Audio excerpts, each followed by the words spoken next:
So today we're going to be talking about the growing demand of DevOps talent and comparing the two between our two territories, being Germany and Switzerland.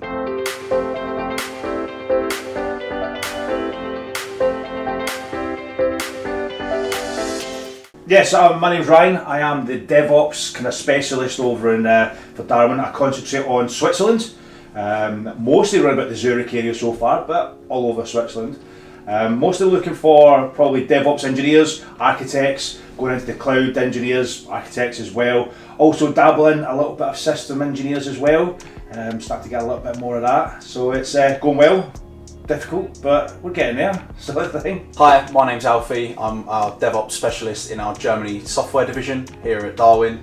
Currently I'm focusing a lot on SRE positions, more of that sort of Google approach of the system engineer meets software engineer, bringing the two together for a more modern approach towards DevOps as opposed to the typical IT operations migrating to the cloud. So Ryan, take it away. It's all right, yeah. I don't know about yourself, but Switzerland is a funny one. It seems like we are a few years behind Germany.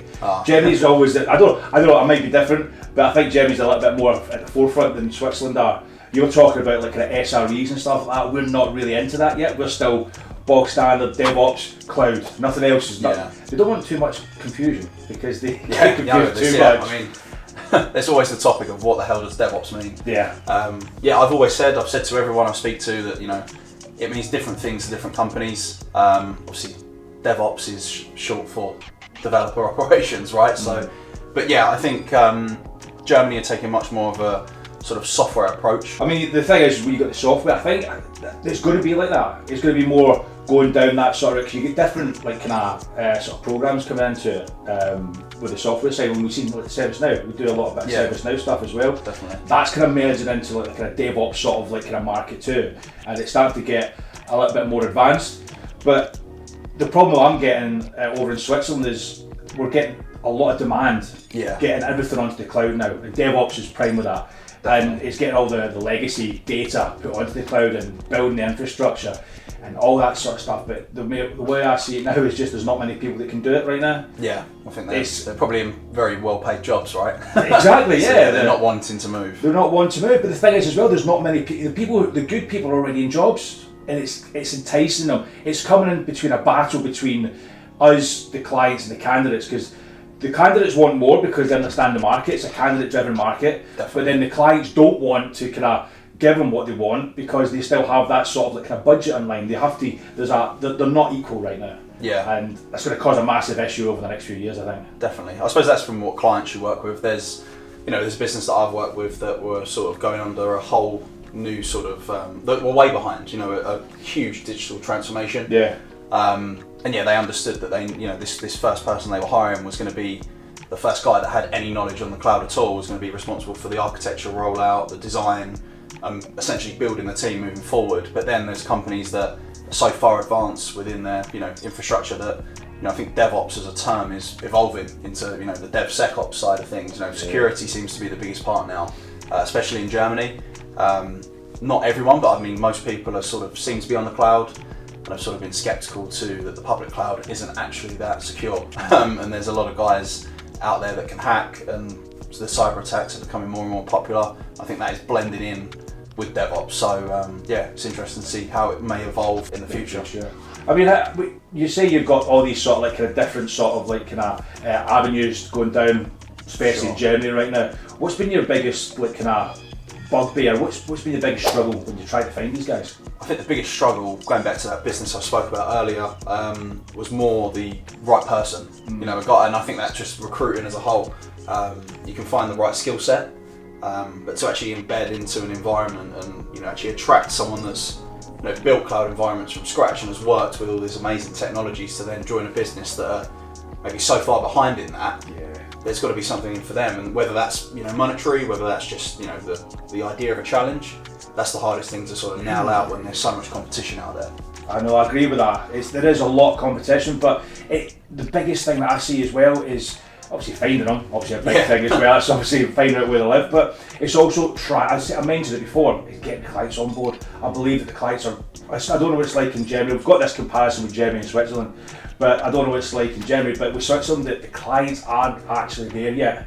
They're not 100% in the same sort of level, and that is the biggest bugbear, because you get these talented guys and you get these talented sort of people who have been doing it for years, who know the ins and outs of it. They've got 5 years experience and they're looking for an extra few grand a month, a year, sorry. And nice. It would be nice. A few grand a year, and sometimes the budget's not there for them, and it's frustrating because you're having to influence and try to educate the clients a lot, every aspect of the process, so they're there. And I tell you what, it's like banging your head against a brick wall. No offence if any of my clients are watching that. No, it's sometimes the same, budgets, and I think companies obviously take that into account and try and offer the market rate. But we don't know what that is. That's impossible now.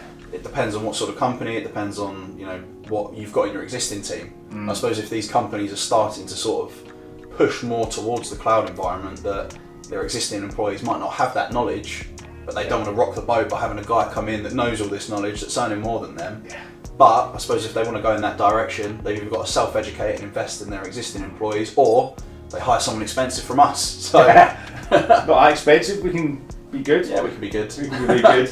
But the one thing I always like to when it comes to the candidate side of things, is getting that sort of like kind of candidate process smoother. And I think that's a good way of like kind of making them feel wanted. Definitely. I was working with a candidate today, and she was working with for like a ServiceNow position, and she enjoyed that process because the process was nice and smooth. The client came back quick. He wanted to get her involved in it. She understood the process of it straight away, and I think it's the process of getting them from right at the very beginning of the process all the way to the offer. Making that smooth and not having like 7, 8, 9, 10 sort of interviews. Nice and smooth and automated will be fantastic, sort of thing. Definitely. I think, the problem with Germany, I think where there's so many companies, more on the software side of things, but I think DevOps may have played a part where there was so many layoffs.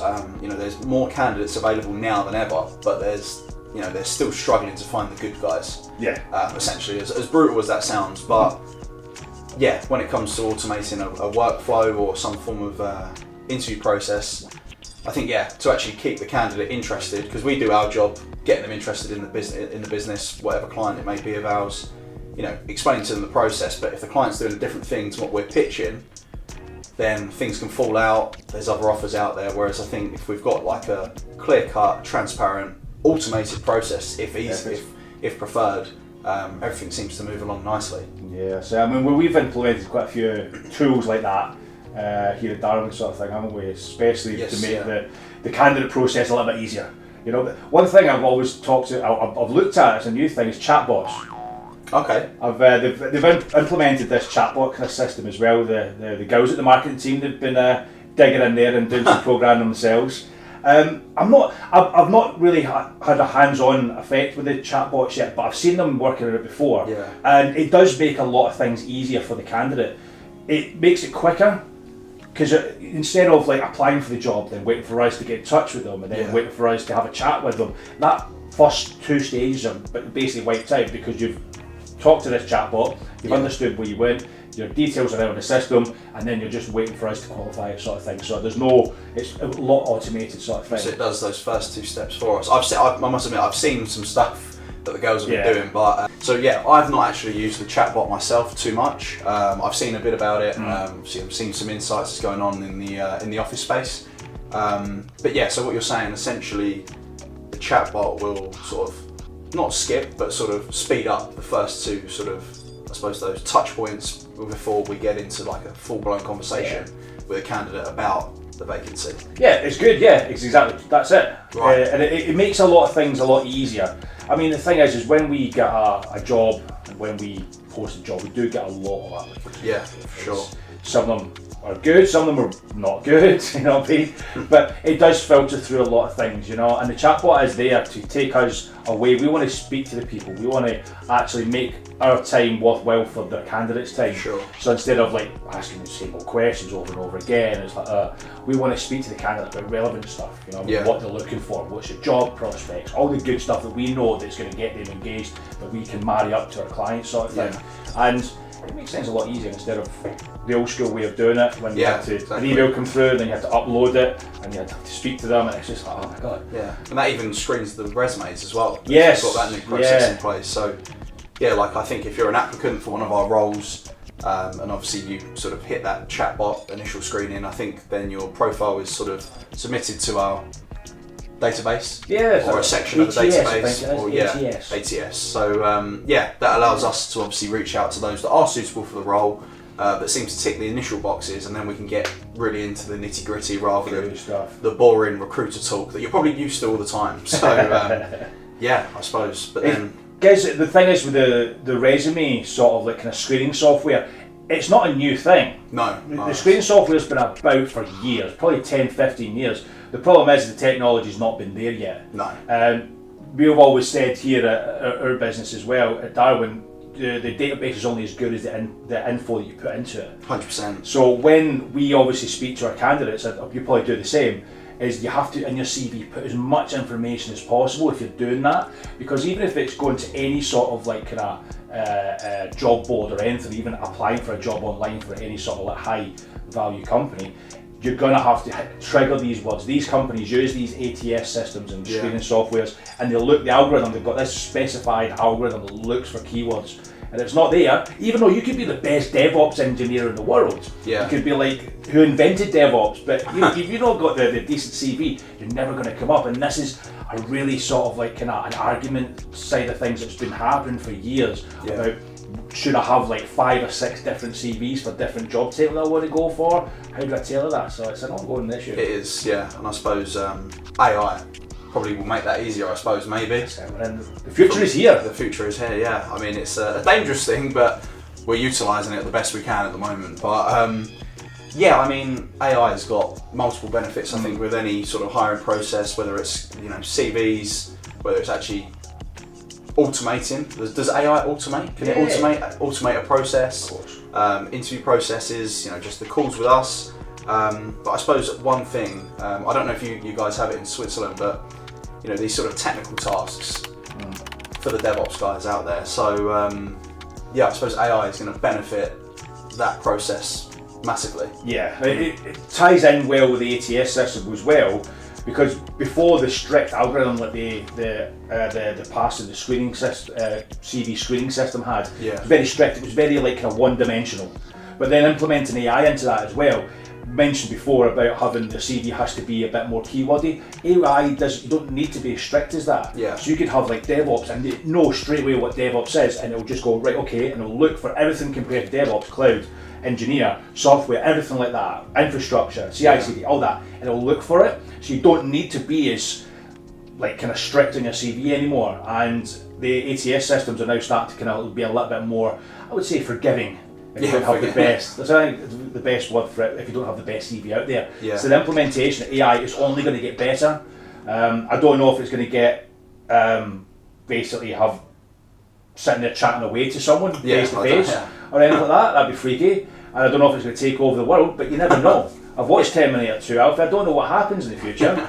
But it'll be funny to find out what's going on. But it's making life a lot easier for us now. Definitely. I think those small tasks that were very timely are becoming, over in a matter of, a few minutes, which ultimately is going to benefit you guys. I think a lot of people have a lot to moan about recruiters, time management, but there's a lot of things we need to do, and things can just be automated.